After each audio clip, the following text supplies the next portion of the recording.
안녕하세요. 저는 올해 40대가 된 여자입니다. 얼마 전에 제가 생각지도 못했던 경험을 하게 되어서 이렇게 글을 써보려고 해요. 지금 생각해봐도 어떻게 저에게 이런 일이 일어났는지 싶습니다.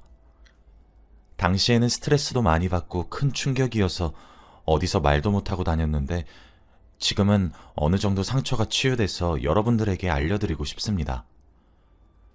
저는 남편과 만나면서 이런 남자가 어떻게 나에게 왔지 싶을 정도로 연애 기간 내내 행복했습니다. 남편은 다른 남자들과 다르게 다정하고 섬세하고 센스까지 있는 사람이었거든요. 늘 저의 입장을 생각해 주었고 사람들에게 따뜻한 배려심도 넘쳐서 제가 남편을 보고 배울 점이 너무 많았습니다. 연애하면서 싸워도 늘 금방 풀었고 한 번도 헤어진 적도 없어요. 남편은 다른 사람들에 비해 올바른 생각이 박혀 있어서 이런 남자와 결혼을 해야겠다고 생각했습니다.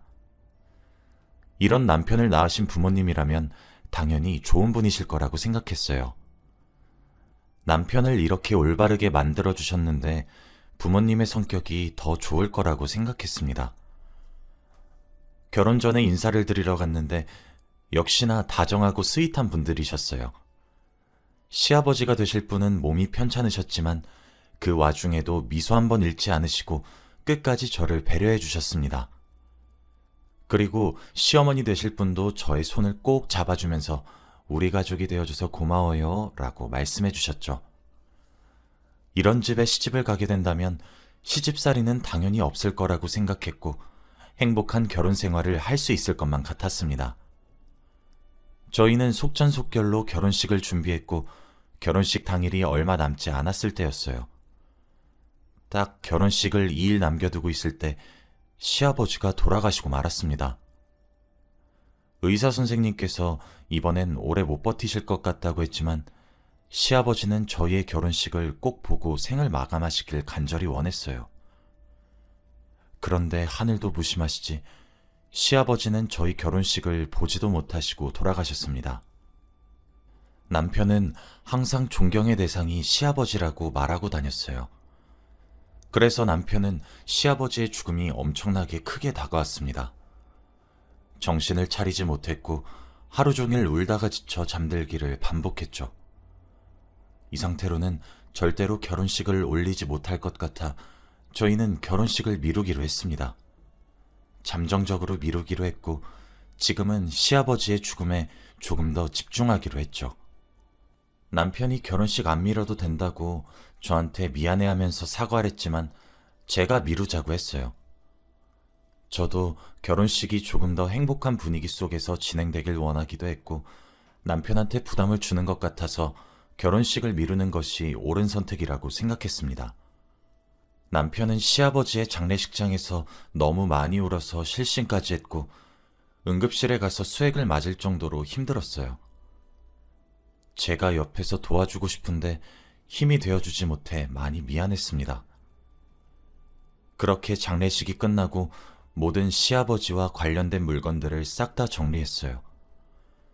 정리하는 내내 남편은 울음을 멈추지 못했습니다.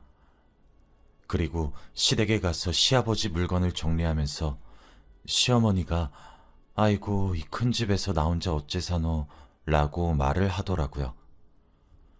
항상 시아버지와 단둘이서 사셨던 분이라 갑자기 혼자 살게 되면 많이 힘들 것 같았습니다. 그리고 지금 심신도 불안정한 상태라 혼자 두면 안 될 것 같았죠. 그래서 제가 먼저 남편과 시어머니에게 어머님, 저희가 여기서 당분간만 같이 살아도 될까요? 라고 하며 제가 먼저 시댁살이를 제안했습니다.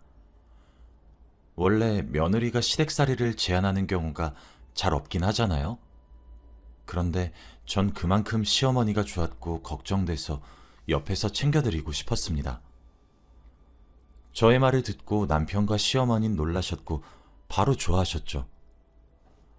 알고 보니 두 사람 다 저한테 시댁살이에 대해서 의견을 물어보고 싶었는데 저한테 미안해서 말을 못하고 있었다고 하더라고요.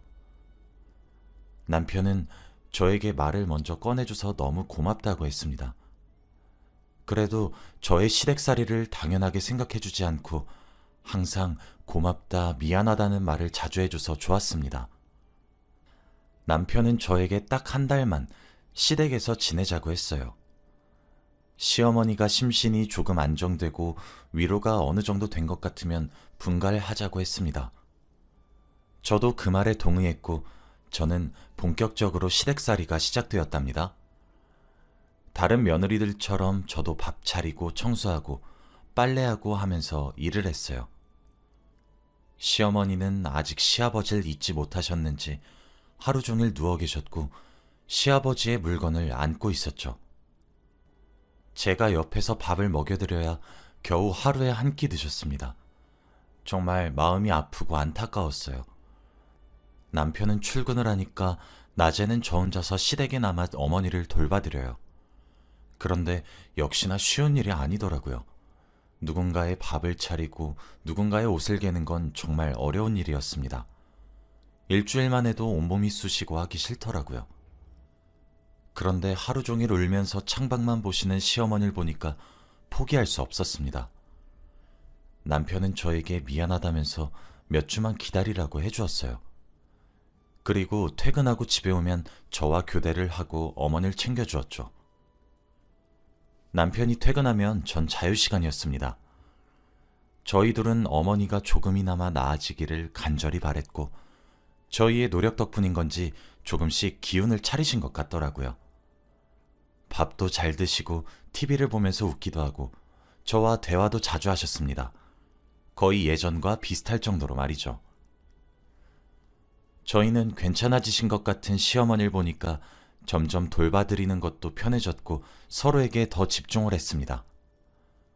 저희가 신혼부부이다 보니 사이도 좋고 뭐든 행복했어요.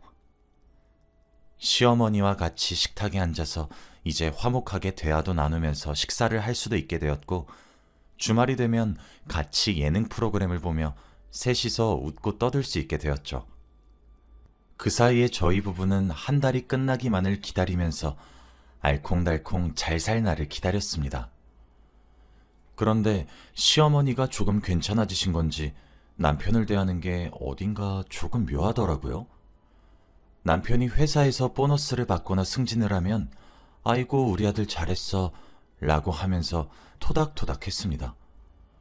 저는 그 모습을 보고 조금 놀랐어요. 어머니 눈에는 아직 남편이 아기 같아 보일 수 있지만 저는 한 번도 엄마들이 30이 넘은 아들 토닥토닥 하는 것을 본 적이 없거든요. 아내인 제가 보기에 불편할 정도로 말이죠. 그런데 이건 시작에 불과했습니다. 저희가 신혼 초다 보니까 이제 꽁냥꽁냥도 하고 싶고 하루 종일 붙어 있고 싶어요. 그런데 시어머니가 자연스럽게 남편과 저 사이를 파고들어서 신혼을 즐길 틈을 안 줍니다. 항상 뭐든 셋이서 하고 싶다고 했고 남편과 제가 단둘이서 어딜 가는 걸 원치 않아 하셨죠. 그리고 아이에 대해서 한마디도 하지 않으셨습니다. 원래 다른 집 시댁에서는 아이를 낳으라고 눈치를 준다고 하는데 시어머니는 오히려 저보고 아이를 낳지 말라고 했어요. 굳이 아이 안 낳아도 된다며 아이를 낳았을 때의 단점을 저에게 구구절절 말하셨죠. 하지만 저는 아이가 낳고 싶었고 남편도 저희 부부 사이에 아이가 있으면 좋겠다고 생각해서 임신을 하게 되었습니다. 당연히 임신을 하게 되어서 좋아하실 줄 알았던 시어머니는 급격하게 굳어졌고 표정 관리가 안 되시더라고요. 저와 남편은 왜 그런 표정을 지었는지 의문이었지만 아무튼 시어머니는 저의 임신을 축하해주지 않으셨습니다. 제가 임신 주차가 조금씩 늘어가고 주위에서 다들 태교 여행을 많이 가더라고요. 저도 가보고 싶었고 남편도 주말에 시간이 돼서 오랜만에 단둘이서 1박 2일로 여행을 가려고 했습니다. 그래서 숙소도 잡고 여행 계획도 세우면서 기대하고 있었죠. 저희가 여행을 가기 전날에 시어머니가 갑자기 그러시더라고요. 너희들이 내일 태교여행 간다며? 나도 데리고 가라. 다시 저희 사이에 끼려고 하셨습니다. 원래 매일 같이 가긴 하는데 태교여행이라 남편과 단둘이서 편하게 갔다 오고 싶더라고요. 그래서 어떻게 거절할지 고민하고 있었는데 그때 남편이 제 마음을 읽었는지, 아, 엄마, 이번엔 태교 여행이라 단둘이서 가려고. 엄마랑은 다음에 더 좋은 곳으로 가자. 라고 해주었습니다. 남편에게 너무 고마웠죠. 그런데 시어머니는 이 말을 하자마자 한숨을 푹 쉬면서, 이 할미가 남편 죽고 혼자서 이 집에서 외롭게 사는데 자식이 여행 한번 못 보내줘? 아이고, 나도 얼른 남편 따라서 가야겠다. 자식 키워봤자 다 소용없네. 라고 하는 겁니다. 저는 남편을 쳐다보면서 그냥 같이 가자고 말을 하라고 했어요. 남편은 결국 시어머니의 기분을 풀어주기 위해 알겠어. 같이 가. 라고 했죠. 결국 시어머니 포함해서 셋이서 여행을 가게 되었답니다. 그래도 아무 일이 일어나지 않을 거라고 생각했어요. 그런데 그건 저의 착각이었습니다. 시어머니는 도착하자마자 남편의 손을 꼭 잡고 다니더라고요. 남편의 손을 잡고 여기 가자 저기 가자 하면서 저 빼고 다니려고 하는 게 눈에 딱 보였습니다. 남편은 저를 계속 혼자 두려고 하는 어머니가 거슬렸는지 손을 빼고 제 손을 잡더라고요. 그러면서 이리저리 구경을 시켜주려고 했습니다. 그런데 시어머니가 저희 둘의 손을 잡고 있는 사이를 갈라서 양손으로 저희의 손을 잡더라고요. 시어머니의 왼손은 저, 오른손은 남편과 잡으면서 셋이서 다녔습니다. 도대체 왜 이렇게까지 하나 모르겠더라고요. 저희 부부는 갑작스러운 시어머니의 태도에 많이 당황스러웠습니다. 저는 도저히 셋이서 손을 잡고 다니는 것 못하겠어서 제가 시어머니 손을 놓았어요. 너무 유치한 아이들 장난 같았거든요. 그런데 시어머니는 그걸 기회라고 생각했는지 제가 손을 놓자마자 남편한테 팔짱을 끼고 붙어서 이리저리 다녔죠. 남편이 저도 같이 가야 한다고 조금만 기다리자고 했는데 시어머니는 원래 여행은 혼자서 해야지. 며느리는 혼자 놀아야 태교에 더 도움될걸? 라고 하는 겁니다. 저는 그 말을 듣는데 말문이 턱 막혔고 아무 말도 하지 못했어요. 왠지 모르게 계속 제 남편을 탐내는 듯한 행동을 계속 하셨습니다.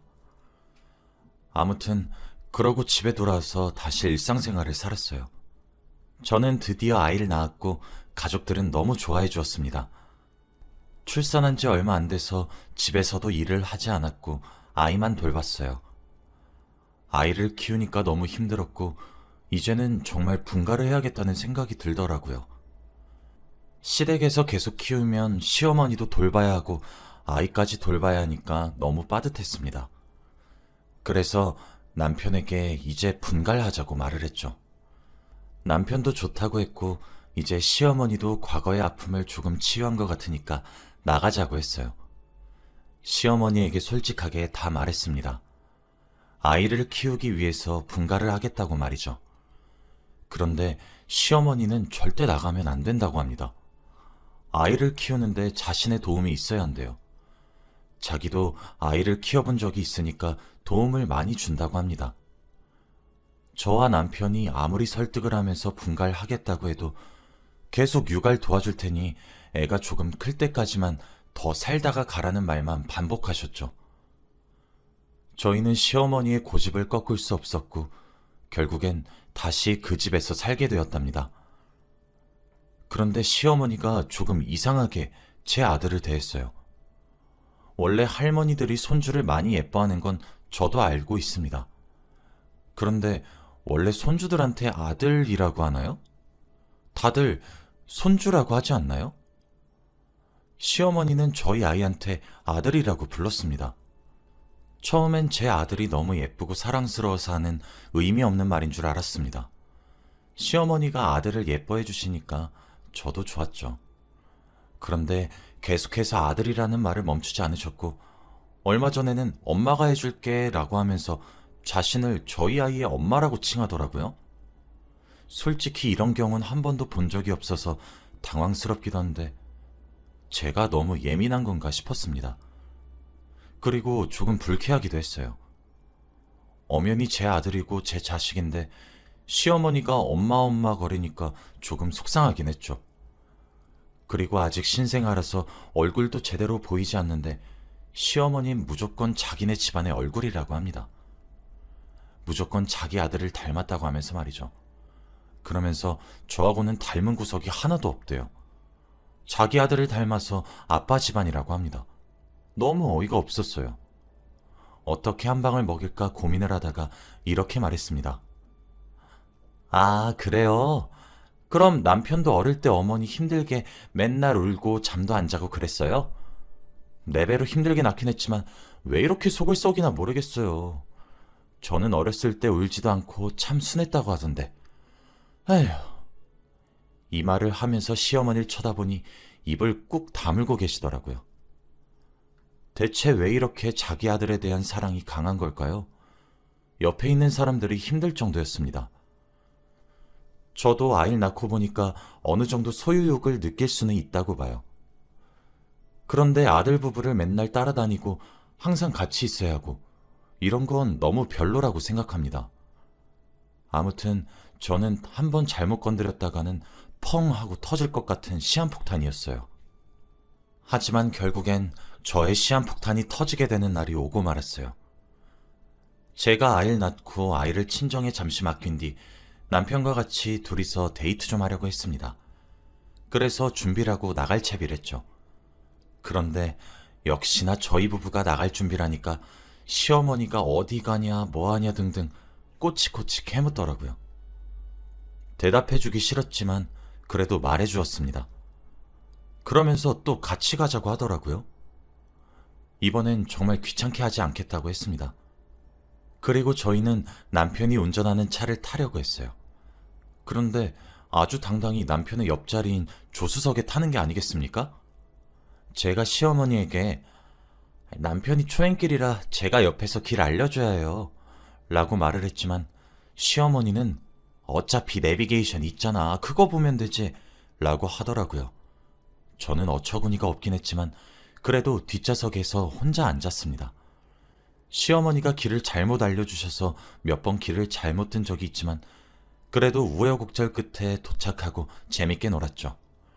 시어머니가 있으니까 맘 편히 놀진 못하겠더라고요. 말이 너무 많으셔서 저희가 대화할 시간은 없었고 항상 대답만 해야 했습니다. 그리고 남편에게 철썩 붙어서 어디든 다니니까 제가 와이프인지 시어머니가 와이프인지 모르겠더라고요.